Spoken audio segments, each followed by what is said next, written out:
आप सभी के समक्ष हमारे मार्गदर्शक राष्ट्रीय आचार्य जी से अनुरोध करूंगा और हमारे संस्थापक जी का स्वागत जो स्थानीय आयोजन कमेटी है वो करना चाहती है। स्वागत के बाद माननीय आचार्य जी से मेरा अनुरोध रहेगा कि वह अपने मार्गदर्शन उद्बोधन के माध्यम से सबके समक्ष रखेंगे। माननीय आचार्य जी आओ हम सब कार्यक्रम में थोड़ी ऊर्जा देते हुए आप सभी से एक बार और निवेदन करते हैं जी। तो आयोजन कमेटी हमारे साथ का स्वागत कर रही है। उससे पहले आप सभी कुछ नारों के द्वारा ऊर्जा बढ़ाएंगे। बौद्ध धर्म की क्या पहचान, थोड़ा और जोर से, बौद्ध धर्म की क्या पहचान, जब तक सूरज चांद रहेगा, जब तक सूरज चांद रहेगा। तो आयोजन समिति आए और माननीय संस्थापक जी का और आचार्य जी का स्वागत दोनों एक साथ कर रहे हैं। आप सभी की तरफ से हमारे दो संगठन के जो स्तंभ हैं, संस्थापक जी और आचार्य जी, इसका आयोजन समिति और हम सब की तरफ से स्वागत हुआ है। और मैं अब आचार्य जी से अनुरोध करता हूं कि अपना धम्म प्रबोधन रखें। माननीय आचार्य जी।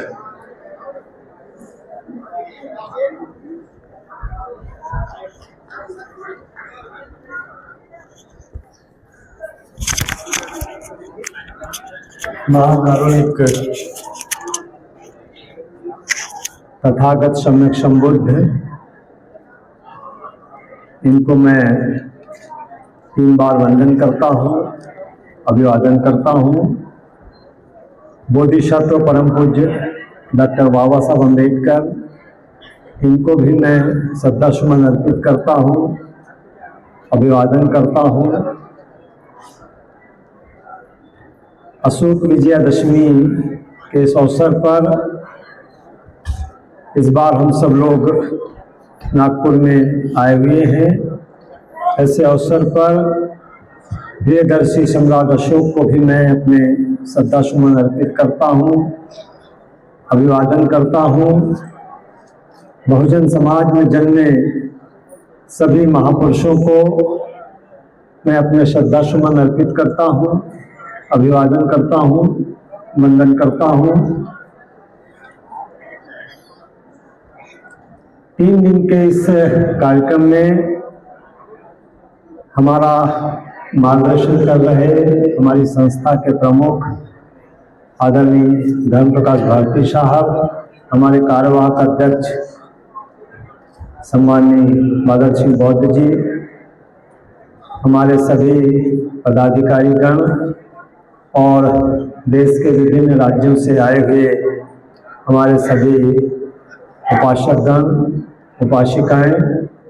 और बच्चों। 12 तारीख का जो कार्यक्रम था वो धम्म दीक्षा का कार्यक्रम था और हमारे लिए ये बड़ा अविस्मरणीय रहेगा कि जो हम लोगों ने दीक्षा ली है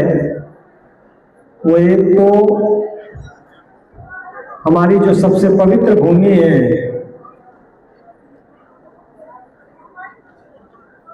पुराने समय के हिसाब से जो हमारे लिए सबसे पवित्र भूमि थी वो सारनाथ थी, जहाँ पर तथागत सम्यक संबुद्ध ने सबसे पहला धम्मचक्र प्रवर्तन किया था। लेकिन आज के इस दौर में सारनाथ के ही बराबर की पवित्र भूमि जो है वो नागपुर है, जहाँ पर बोधिसत्व परम पूज्य बाबा साहब अम्बेडकर ने अपने लाखों अनुयायियों के साथ में धम्मचक्र प्रवर्तन किया था। और ऐसी पवित्र भूमि पर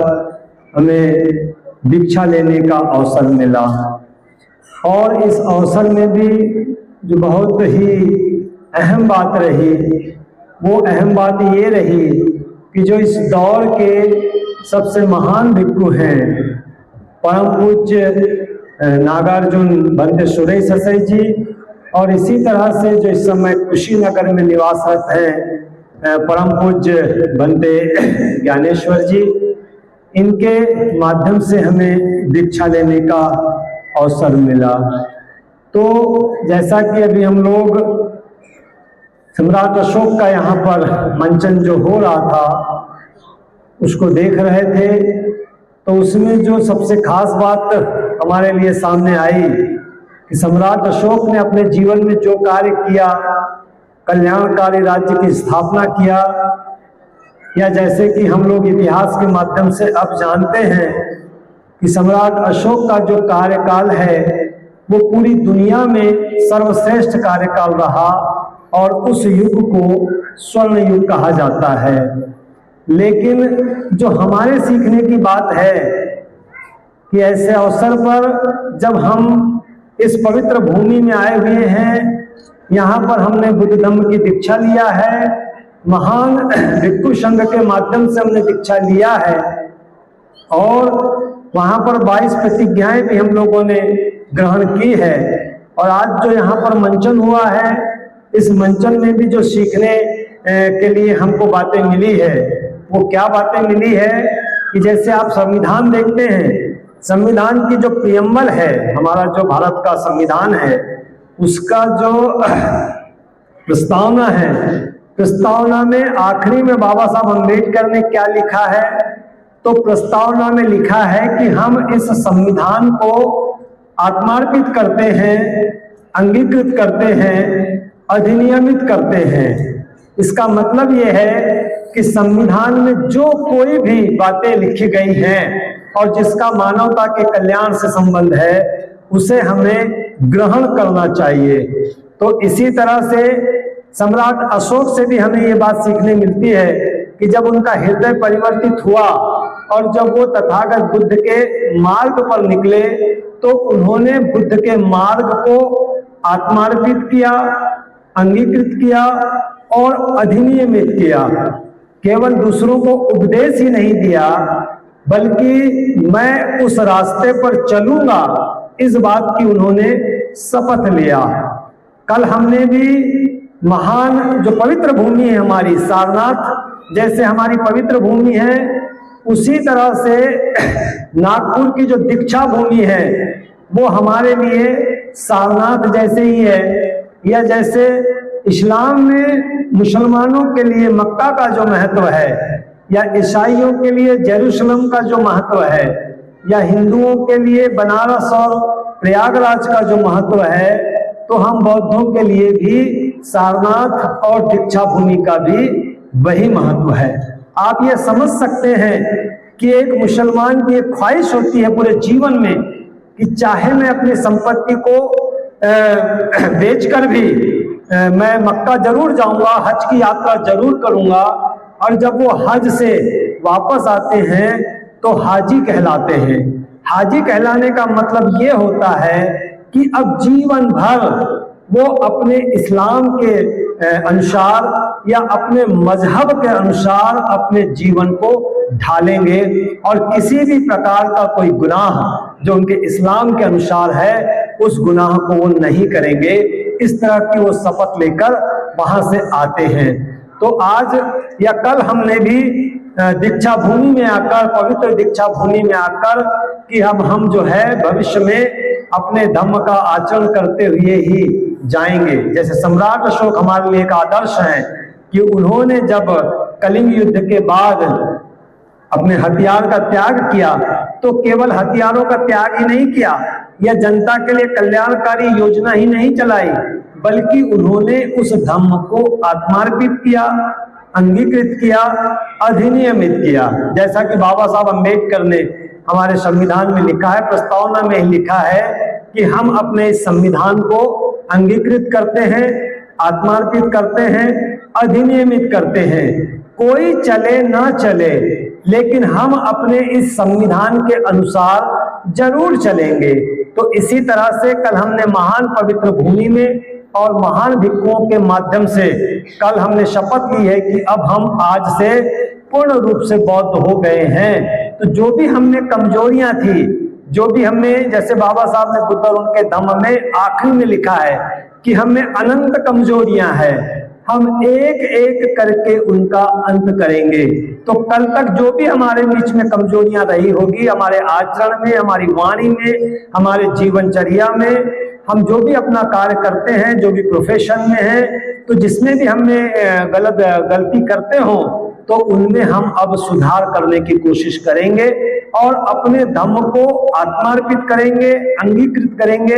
अधिनियमित करेंगे, ताकि हम अपने धम्म की पताका पूरे देश में, दुनिया में फैला सके। हमको देखकर, हमारे व्यवहार को देखकर, हमारे चरित्र को देखकर, हमारे कार्य को देखकर, हमारी वाणी को देखकर लोग ये महसूस कर सके कि ये जो बौद्ध हैं ये दूसरे धर्म को मानने वालों से श्रेष्ठ दिखाई पड़ते हैं, इनका कार्य श्रेष्ठ दिखाई पड़ता है। आप जिस प्रोफेशन में भी हैं, आप कोई टीचर हैं, आप कोई इंजीनियर हैं, कोई डॉक्टर हैं, या कोई पटवारी हैं, या जो भी हैं, जिस सेवा में भी आप लगे हैं, आपके पिता की इतनी हैसियत नहीं थी कि आपको इस कार्य के लिए वो भेज सकते थे। बाबा साहब के संघर्षों से आपको ये अवसर मिले हैं। तो जिस कार्य में भी आप लगे हुए हैं, जिस सरकारी नौकरी में भी आप लगे हैं, किसी धंधे पानी में आप लगे हुए हैं, तो आपको ये शपथ लेकर यहाँ से जाना चाहिए कि मैं अपने उस कार्य को, क्योंकि हजारों साल के बाद हमको अपने धर्म को, अपने धम्म को दुनिया का सर्वश्रेष्ठ धर्म बनाने का अवसर मिला है। तो जो भी मुझे अवसर मिला है कार्य करने का इस देश में बाबा साहब अम्बेडकर के प्रयासों से, तो मैं अपने कार्य का संपादन इस तरह से करूंगा या करूंगी कि लोग ये कह सके कि ये केवल किशोर बौद्ध नहीं है, बल्कि ये एक बौद्ध धर्म का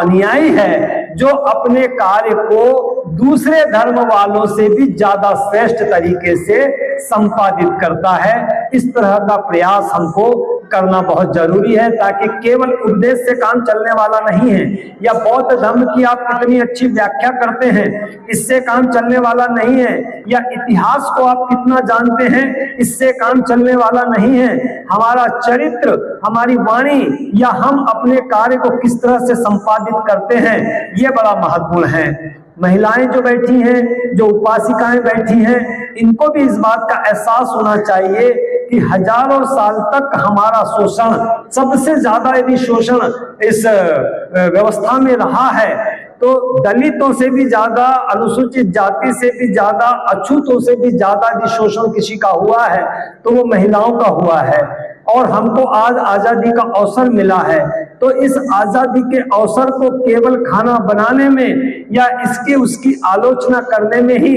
या अपने पति के कार्य में बाधा बनने में ही नहीं गुजार देना चाहिए, बल्कि ये समझना चाहिए कि हजारों साल के बाद बाबा साहब अम्बेडकर के संघर्षों से, बाबा साहब अम्बेडकर के प्रयासों से हमको आजादी का जीवन मिला है। तो हम अपने पति के साथ या अपने बच्चों को भी इस तरह की प्रेरणा दें कि डॉक्टर बनने से भी बड़ा कार्य, इंजीनियर बनने से भी बड़ा कार्य, थानेदार पटवारी बनने से भी बड़ा कार्य जो है अपने धम्म का प्रचार प्रसार करना है। तो ये इस तरह की बातें लेकर भी हम नागपुर से जाएंगे, ऐसी शपथ लेकर हमको जरूर जाना चाहिए। कल का भी दिन आपके पास में और दीक्षा भूमि जाने का है, जहां आप जाकर पुनः ये शपथ ले सकते हैं। बौद्ध धर्म की बात भी है तो दो तरह की बातें हमारे देश में चलते रहती हैं, लेकिन बाबा साहब अम्बेडकर हमारे लिए एक रोल मॉडल की तरह है, आदर्श की तरह है। बुद्ध के बाद 2500 साल पहले यदि कोई बुद्ध पुरुष हुए थे तो वो तथागत सम्यक संबुद्ध हुए थे, लेकिन 2500 साल के बाद बुद्ध के बराबर का कद किसी का होगा ज्ञान के क्षेत्र में तो वो बाबा साहब अम्बेडकर का था। और बाबा साहब अम्बेडकर ने बौद्ध धर्म को समझने के लिए हम सभी लोगों के लिए किताबें लिखकर दी है, और उन्होंने हमसे ये आग्रह किया है कि जिन किसी को भी तथागत बुद्ध के मार्ग को अपनाना है तो तथागत बुद्ध के मार्ग को समझने के लिए मैं 3 किताबों का उन्हें सुझाव देता हूं। वो मेरे द्वारा लिखी 3 किताबें अवश्य पढ़ें। यदि ये 3 किताबों को अपना मार्गदर्शक स्वीकार करते हैं तो उन्हें कहीं पर भी कोई गलतफहमी नहीं होगी। तो बाबा साहब अम्बेडकर ने जो 3 किताबों का सुझाव दिया है, जिनको जैसा सम्मान मिलना चाहिए था इस दुनिया में, तो वैसा सम्मान अभी तक मिल नहीं पाया है। लेकिन हम जो उनके अनुयायी हैं, हम सब पर बाबा साहब अम्बेडकर का बड़ा कर्जा भी है, तो हमारी ये ड्यूटी बनती है कि उन ग्रंथों को, जिनके लिए बाबा साहब अम्बेडकर ने कहा कि जिन्हें बौद्ध धर्म को बेहतर तरीके से समझना है, तो उन्हें ये 3 महान ग्रंथों को जरूर पढ़ना चाहिए, अपने पास जरूर रखना चाहिए। जैसे एक मुसलमान होता है, वो सारी संपत्ति छोड़कर कहीं चले जाए, लेकिन अपने धर्म ग्रंथ को छोड़कर नहीं जाता, अपने साथ अपना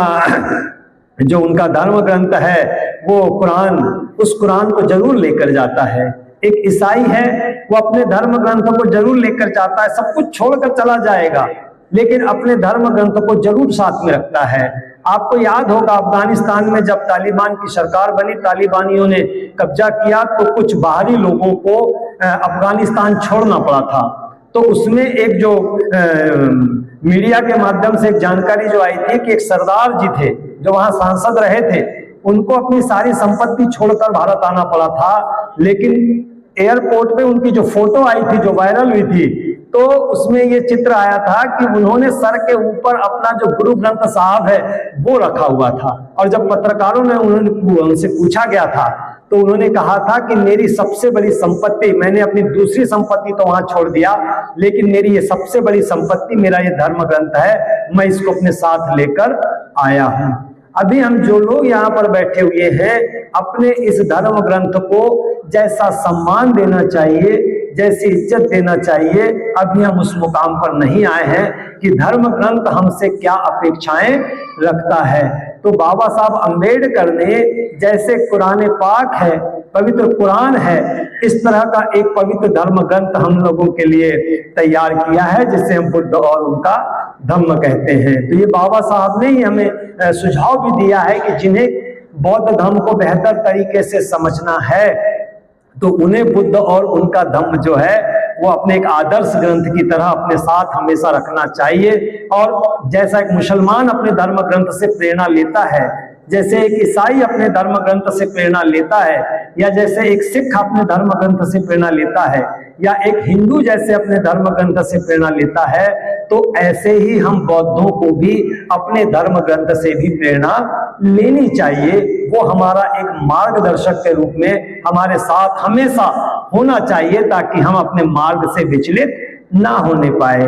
दूसरा जो ग्रंथ बाबा साहब अम्बेडकर ने हमें सुझाया है वो क्रांति और प्रतिक्रांति है। प्राचीन भारत में क्रांति और प्रतिक्रांति कि हमारा जो नजरिया होना चाहिए वो इसी दिशा में होना चाहिए कि बाबा साहब ने तो इतिहास भी बताया है कि इतिहास में क्रांति किस तरह से हुई और प्रतिक्रांति ने उस क्रांति को कैसे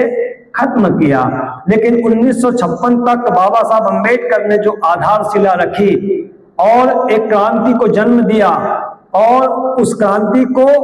खत्म करने के लिए प्रतिक्रांति जिस तरह से सक्रिय हुई या आज सक्रिय है, आज हम जिस इलाके में भी हैं, तो आप सब लोग जानते हैं कि प्रतिक्रांति किस तरह से बाबा साहब की उस क्रांति को, बाबा साहब की क्रांति को मतलब जिसको हम लोकतंत्र कहते हैं या संविधान कहते हैं या बहुजन समाज की आजादी कहते हैं या महिलाओं की आजादी कहते हैं, उसको खत्म करने के लिए प्रतिक्रांति निरंतर सक्रिय है और अपने उस कार्य में वो निरंतर सफलता की ओर बढ़ती भी जा रही है। तो ऐसे समय ये जो ग्रंथ है ये हमको ये इशारा करता है कि प्रतिक्रांति किसी भी मुकाम पर चली जाए या कितनी भी सक्रिय हो या उनके कार्य करने वाले कितने भी श्रेष्ठ हों, लेकिन बौद्ध धर्म जो है और बाबा साहब अम्बेडकर ने जिस तरह के हथियार हमको दिए हैं, तो हम उस प्रतिक्रांति का बड़े स्तर पर मुकाबला कर सकते हैं। लेकिन उसके लिए जो आवश्यकता है कि हमको अपना दृष्टिकोण बदलना ही पड़ेगा। अभी हमारा जो दृष्टिकोण है वो मौज मस्ती का दृष्टिकोण है। नागपुर जा रहे हैं, चलो घूम कर आएंगे। कश्मीर जा रहे हैं, चलो घूम कर आएंगे। आगरा जा रहे हैं, चलो घूम कर आएंगे। तो हम साधारण लोग नहीं हैं, हम एंजॉयमेंट के लिए नहीं है, घूमने फिरने के लिए नहीं है। हमारी जो ड्यूटी है कि ये जो प्रतिक्रांति निरंतर आगे बढ़ते जा रही है, तो हम अपने बहुजन समाज का कह लो या देशवासियों का कैसे मार्गदर्शन कर सकते हैं, प्रतिक्रांति को गलत कैसे साबित कर सकते हैं, तो इसकी सीख हमको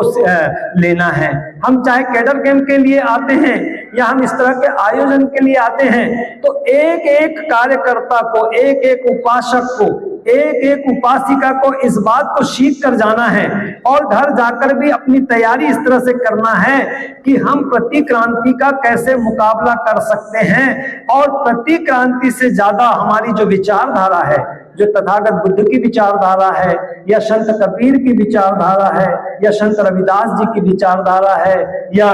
ज्योतिबा फुले की विचारधारा है, राजर्षि साहू की विचारधारा है, बाबा साहब अम्बेडकर की विचारधारा है या मान्यवर साहब कांसीराम जी की विचारधारा है, हम इस विचारधारा के सहज यानी जो सजग प्रहरी कैसे बन सकते हैं, उनके झंडा बरदार कैसे बन सकते हैं, इस बात की हमारे निरंतर हमारे मन में उथल पुथल चलते रहना चाहिए। लेकिन हम कई बार क्या देखते हैं कि हम एंजॉयमेंट के मूड में ज्यादा रहते हैं। हमको लगता है कि मैं तो सब समझ गया, मैं तो सब समझ गया। लेकिन आप कंपेयर करिए क्रांति और प्रतिक्रांति के माध्यम से, आप कंपेयर करिए कि क्या उनके मुकाबले मैं अभी तैयार हुआ हूं। आज उनका हिंदुत्व तो किस तरह से तेजी से देश में पांव पसारते जा रहा है, गली में, नुक्कड़ में, देश में, शहरों में, चारों तरफ उनका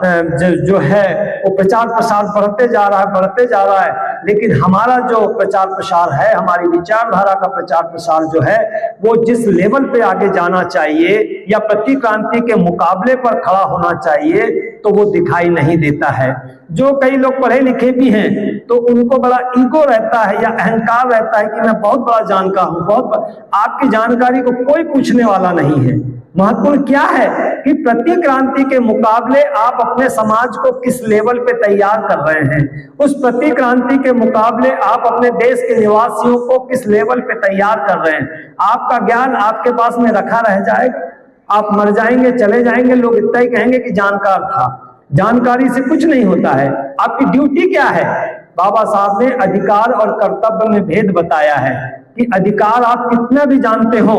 लेकिन यदि आप अपने कर्तव्यों के प्रति उदासीन हैं, तो उसका कोई मायने नहीं। आप कितने बड़े पद पर चले गए, उसके कोई मायने नहीं है। आप अपनी ड्यूटी किस तरह से निभाते हैं, तो यहां से जो हमको सीख कर जाना है कि जैसे कल हमने दीक्षा लिया है या आज जैसे हमने सम्राट अशोक का नाटक देखा है, तो उसमें हमको क्या सीखने मिला है कि सम्राट अशोक का केवल हृदय परिवर्तित नहीं हुआ,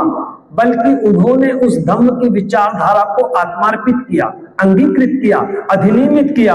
और अपने आप को किस लेवल पर लेकर जाना है ताकि मैं कल्याणकारी राज्य भी स्थापित कर सकूं और तथागत बुद्ध की विचारधारा को जन जन तक फैला सकूं, विदेशों तक फैला सकूं। तो ये इस तरह की भावना हमारे मन में कैसे जागृत होगी। कल हम आए थे, आज हमने ये किया है, कल फिर हम दीक्षा भूमि जाएंगे। तो यहां से हमको ये सोचकर जाना है कि जैसे मुसलमान है, वो हज करके जब आता है तो अपने जीवन को पूरा का पूरा चेंज कर लेता है। दाढ़ी नहीं रखने वाला रहा होगा, वो हज करने के बाद में जीवन भर दाढ़ी रखता है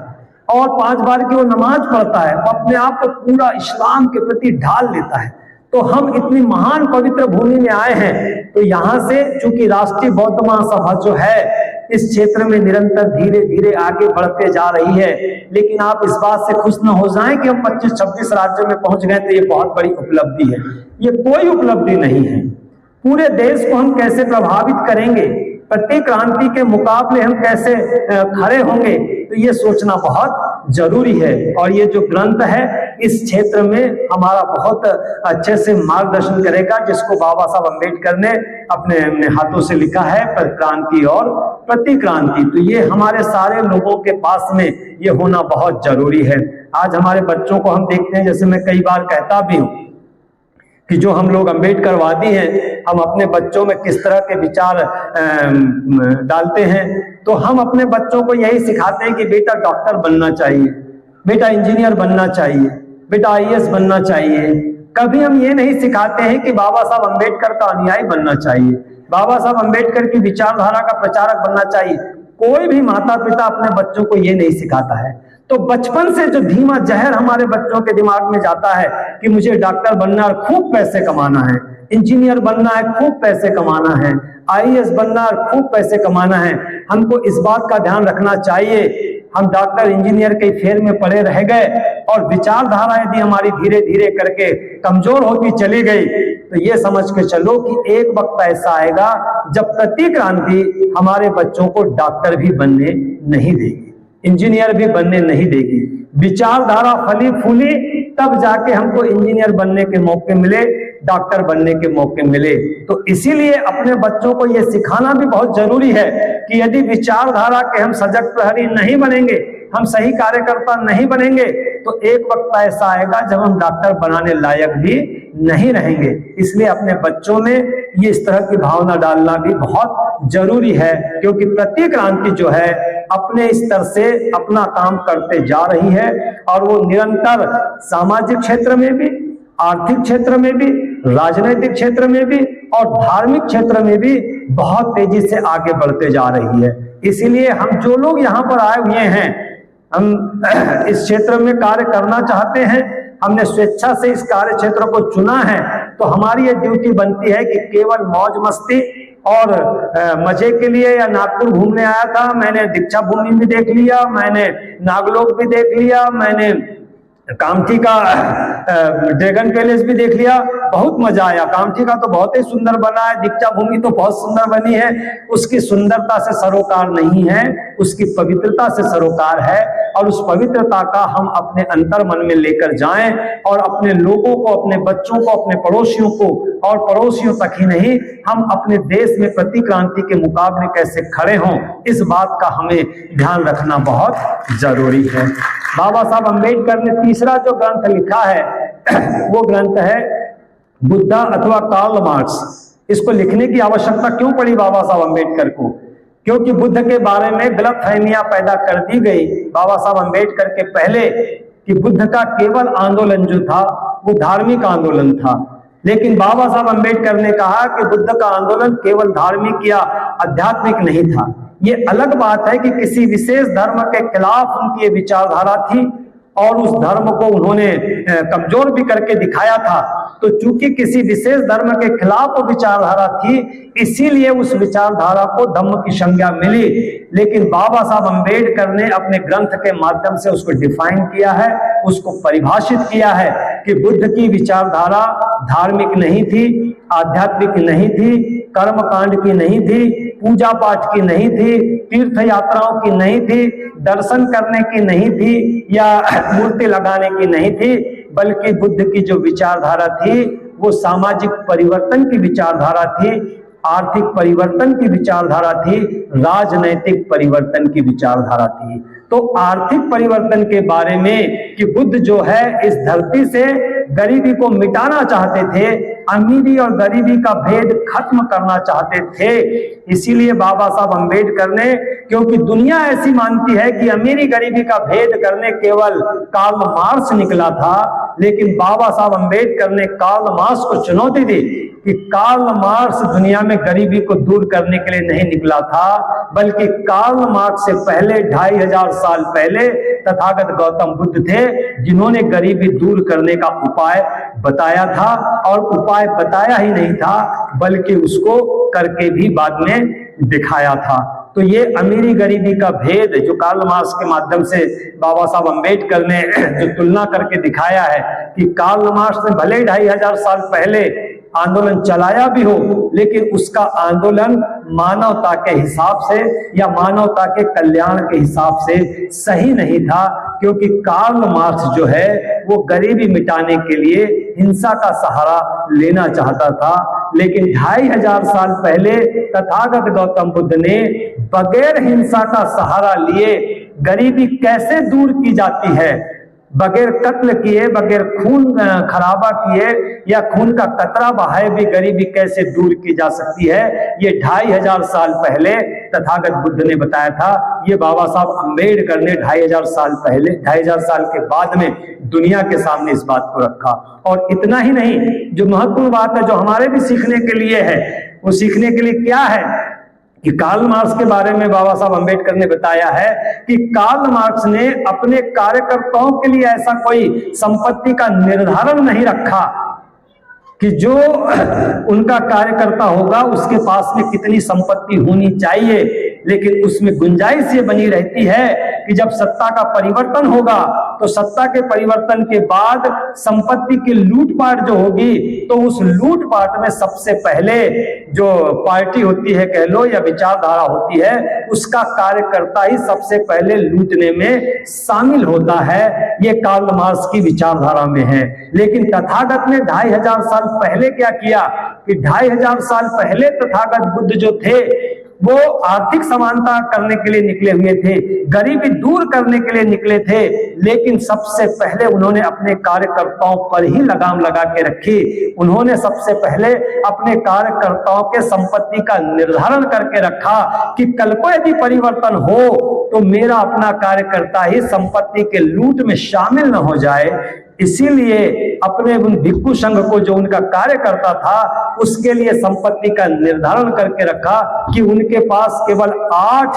सामग्री ही होगी, 8 सामग्री से ज्यादा सामग्री उनके पास नहीं रहे। उन्हें चप्पल पहनने का भी अधिकार नहीं रहेगा, बैलगाड़ी पर बैठने का भी अधिकार नहीं रहेगा, जीवन भर वो केवल पैदल चलेंगे, भोजन से दूर रहेंगे, कपड़ों से दूर रहेंगे, संपत्ति से दूर रहेंगे, परिवार से दूर रहेंगे, ताकि किसी भी अवसर पर उन पर किसी भी तरह का कोई आक्षेप न आने पाए। तो ये आज हमारे सीखने की बात है कि हम किसी विचारधारा से जुड़ते हैं लेकिन बाद में आर्थिक अनियमितताओं का हम पर आरोप आने लगता है और आर्थिक अनियमितताओं का आरोप लगने के कारण हमारी बड़ी से बड़ी विचारधारा कह लो या जो हमारा संगठन है वो धीरे धीरे करके पतन की ओर चला जाता है। तो राष्ट्रीय बौद्ध महासभा से जुड़े हुए जो भी पदाधिकारी हैं, कार्यकर्ता हैं, जो भी इस क्षेत्र में संलग्न हैं, तो उन्हें इस बात का ध्यान रखना है कि ये तथागत बुद्ध का संदेश है जिसको बाबा साहब अम्बेडकर ने 2500 साल के बाद में दुनिया के सामने रखा कि जो विचारधारा से जुड़े कार्यकर्ता हैं उन्हें संपत्ति के किसी भी प्रकार के दुरुपयोग या जैसे कहते हैं ना चंदा जो करते हैं हम लोग या कलेक्शन जो करते हैं तो उसमें 1 रुपए की भी गड़बड़ी न होने पाए। यदि गड़बड़ियां होना शुरू हो गई या ऐसा कोई आरोप हम पर आना शुरू हो गया कि राष्ट्रीय बौद्ध महासभा भी गड़बड़ है, जैसे दूसरे संगठन हैं ऐसा ही ये भी संगठन है, ये आरोप हम तक न आने पाए, इस बात का हम जितने भी पदाधिकारी हैं इनको ध्यान रखना चाहिए। क्योंकि हमारी दूसरी जो संस्थाएं हैं हम डायरेक्टली उनका नाम नहीं ले सकते हैं लेकिन उन पर इस तरह के आरोप आते रहते हैं। बड़े बड़े नेताओं को भी हमने देखा है कि जो साइकिल से घूमने वाले थे आज वो बड़ी बड़ी गाड़ियों से घूमते हैं बगैर कमाई के, जिनके घर में किसी प्रकार का दूसरे कोई नौकरी नहीं है या कोई दूसरे आय के साधन नहीं है, आज वो लाखों करोड़ों में घूमते हैं। तो उस वजह से समाज जो है उनका तिरस्कार करता है, उनका साथ छोड़ देता है या उनकी जो वैल्यू है वो वैल्यू नहीं रहती है। तो राष्ट्रीय बौद्ध महासभा आज धीरे धीरे आगे बढ़ते जा रही है, समाज में अपना एक विश्वास जीतना शुरू कर रही है। तो अभी हम उस मुकाम पर नहीं पहुंचे हैं लेकिन हमें अभी से सावधानी बरतने की आवश्यकता है। जैसे कि बाबा साहब अम्बेडकर ने कार्ल मार्क्स और बुद्ध की विचारधारा में तुलना की है तो उसमें भिक्षु संघ के माध्यम से हमको ये संदेश मिलता है कि हमें आर्थिक अनियमितता से बचना बहुत जरूरी है। तो ये इस तरह के 3 ग्रंथ बाबा साहब अम्बेडकर ने हमारे लिए बौद्ध धर्म को समझने के लिए, समझने का मतलब ये नहीं है कि आप उसके एक्सपर्ट बने या बड़े ज्ञानी बने या बहुत ज्यादा आपको उसके तथ्य मालूम हो, केवल विश्लेषण कर देना या जानकारी हो जाना ये ज्यादा महत्वपूर्ण नहीं है। हम कितने अच्छे बन सकते हैं, हम कितने अच्छे कार्यकर्ता बन सकते हैं, हम लोगों का कितना अच्छा विश्वास जीत सकते हैं, हम अपने ही लोगों का नहीं तो आपने क्या समझ लिया है जैसे बौद्ध धर्म को भारत में 56 के बाद में क्या घोषित कर दिया गया है कि ये दलितों का धर्म है। ये दलितों का धर्म नहीं है, बौद्ध धर्म जो है ये मानवता के कल्याण की विचारधारा है। तो मानवता की कल्याण की विचारधारा के लिए हर इंसान को समझाना, या जिसको हम कहते हैं कि मान लो बहुजन समाज तक भी जाना, कम से कम ये हमारी आवश्यकता में आता है। नहीं तो हम अपने ही लोगों तक जाते हैं, कलेक्शन करने जाना है, अपने ही आदमी के पास जाना है कि बाबा साहब की वजह से तुमको सब मिला है, तो हमारा राष्ट्रीय बौद्ध महासभा का कार्यक्रम है, उसके लिए हमें कलेक्शन चाहिए। इतनी ही बात नहीं है, कलेक्शन तो होगा ही होगा। यदि हम अच्छा कार्य करेंगे तो कलेक्शन तो मिलेगा ही मिलेगा, लेकिन हमें यह समझना है कि इस बौद्ध धर्म की विचारधारा को हम दूसरे लोगों तक भी कैसे पहुंचा सकते हैं, ये हमारे कार्य प्रणाली में भी होना बहुत जरूरी है। नहीं तो हम ये देखते हैं कि जैसे दूसरी हमारी जो धार्मिक विचारधाराएं हैं वो केवल जो बुद्धिस्ट कहलाते हैं या जो अम्बेडकरवादी हैं उन तक ही जाते हैं। तो हमको अपने आप को इतना परफेक्ट बनाना बहुत जरूरी है कि हम पूरे बहुजन समाज तक अपनी बात को लेकर जा सकें, और इस राष्ट्रीय बौद्ध महासभा को बहुजन समाज की राष्ट्रीय बौद्ध महासभा, या कह लीजिए कि सभी जाति और सभी वर्ग की राष्ट्रीय बौद्ध महासभा बना सके। इसके लिए हमको निरंतर प्रयास करते रहना है, और घर जाकर भी या अपने स्थान पर जाकर भी, अपने शहर में या अपने गांव में जाकर भी अपने आप को धीरे धीरे इस क्षेत्र में ज्यादा योग्य बनाने के बारे में भी सोचते रहना है। और ये नहीं सोचना है कि किशोर बौद्ध हैं तो बड़ा अच्छा कैडर कैंप रहते हैं, इसके कोई मायने नहीं है। आप यदि कोशिश करेंगे और सीखने की कोशिश करेंगे और अपने आप को श्रेष्ठ बनाने की कोशिश करेंगे तो आप भी बहुत योग्य बन सकते हैं। और एक आदमी से समाज को समझाना संभव नहीं है। हम सब मिलकर इस तरह का यदि प्रयास करेंगे तो हमें ज्यादा अच्छी कामयाबी मिल सकती है। बाबा साहब अम्बेडकर ने जो भी हमें संदेश दिया है, या सम्राट अशोक का आज हमने यहाँ मंचन देखा है उस नाटक का, या तथागत बुद्ध का हम जो संदेश लेकर जाते हैं, या कबीर को हम मानते हैं, संत रविदास जी को हम मानते हैं, तो जो भी हम संत गुरुओं को मानते हैं, लेकिन उनके सारे आदर्श अपने आप में हम समाहित करें और अपने आप को श्रेष्ठ कार्यकर्ता बनाकर अपनी इस राष्ट्रीय बौद्ध महासभा को देश में सबसे ऊपर लेकर जाएं। और केवल ऊपर लेकर जाना मकसद नहीं है, प्रति क्रांति के मुकाबले हम लोग खड़े हो सके, ऐसा हम विचार यहाँ से लेकर जाएं। कल भी हमने शपथ लिया है, आज भी हम बहुत कुछ यहाँ से सीख कर जा रहे हैं, और कल पुनः हम दीक्षा भूमि जाएंगे तो वहां से भी हम कुछ इसी तरह का यानी भाव लेकर जाएं या शपथ लेकर जाएं, ऐसी मैं आपसे आशा उम्मीद करता हूं। और यहाँ जो सम्मान पूर्वक मुझे बोलने का अवसर दिया गया तो मैं उसके लिए हृदय से आभार मानता हूं। आप सभी ने मुझे ध्यान पूर्वक सुना, उसके लिए मैं पुनः आपका हृदय से आभार मानता हूं। सभी को जय भीम, जय भारत।